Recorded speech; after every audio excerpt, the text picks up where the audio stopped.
Hello guys! Nakarang video ay pinaliwanag ko kung ano nga ba ang altar server. Ngayon naman ay ipapaliwanag ko kung ano nga ba ang MC, saan nagmula ang MC at kung paano nga ba nagiging MC. Sa mga di pa nakakapanood ng part 1, hanapin nyo lang ang video na ito. So ano nga ba ang MC? Ang MC o Master of Ceremony ay ang tagapamahala ng daloy ng liturhiya o misa. Ang ibig sabihin, sila ang gumagabay sa mga pari, mga altar server at iba pang lay ministers upang maging mas maayos ang daloy ng misa o anumang liturhikong pagdiriwang.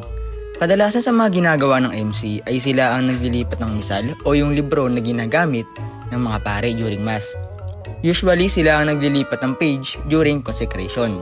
Bukod pa dito, sila din ang gumagabay sa mga altar server during mass. Ngayon, saan nga ba nagmula ang MC? Kadalasan nagmumula ito sa seminarista o kaya sa mga altar server na may sapat ng karanasan sa liturhiya. Mostly sa mga altar server, ang pinipili ay yung mga pontifical server na. Pero wait lang, paano nga ba sila napapasama sa MC? Pili lamang po ang pagkuha ng MC sa pontifical server. Ang pumipili dito ay ang pari, liturgy head o ang parish cornyo. Ang pinipili nila ay yung may kaalaman sa daloy ng misa at mga rubrics. Dapat meron ding disiplina at kakayahang gumabay sa iba. Siyempre, dapat madami na din silang alam pagdating sa liturhiya.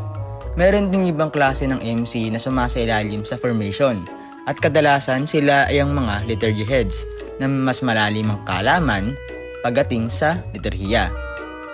So ang pinupoint ko lang naman dito ay kung paano nga ba nagiging MC ang altar server. Sana may natutunan ulit kayo. Yun lang.